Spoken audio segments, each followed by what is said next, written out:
Now that the holidays have kind of settled down and everybody's back to normal, I think it's time to sort of talk about some of the new news that's coming out.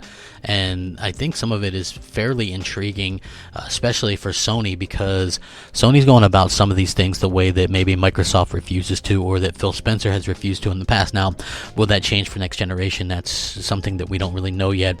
We do know that this past generation, Phil Spencer has kind of refused to go out and get third-party deals for games or content that would keep it off of other platforms, and that's something that has kind of come back to bite them in the butt a little bit. If you look at even early on in the generation when Microsoft still had a chance, there was a problem with doing that, and while Sony didn't have the best lineup exclusively, they tend not to at launches, by the way, they still had things like Destiny and those strikes that probably are still exclusive somewhere. And a lot of people looked at Destiny as an exclusive just because of the way that Sony marketed it. Heck, Microsoft knew it was so bad that they tried to market Destiny Cologne, and then they had to take that down as well because they wanted people to know, hey, the game's available on our platform as well. But now it looks like Sony has multiple deals going on, and we're going to talk about these and how that could change the next generation going forward.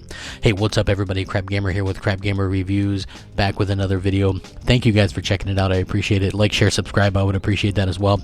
If you want to support the channel, all you got to do those things. Maybe, become a member if you want, or at the very least hit the bell so you're notified of everything as soon as it comes out. So there is this Katawawa Games, and I believe they are one of, I think, 3 or 4 third-party developer teams, including Gearbox and Bluepoint Games, and there's another one as well, who are working on PlayStation 5 exclusives, or at least console exclusives.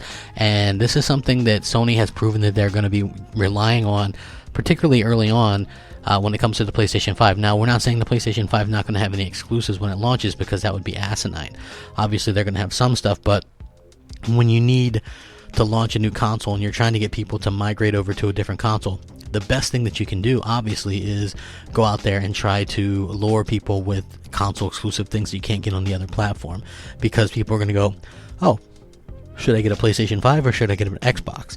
And, oh, well, I saw that Godfall, but that's not on Xbox, or, oh, I saw that, this game, but that's not on Xbox. Or, you see what I'm saying? That's a very smart thing to do for what Sony intends to do, and that's something that Sony has always really kind of excelled at, if you think about it. Now, going forward, how will that kind of pan out? We don't really know. Will Microsoft ever, kind of answer that call?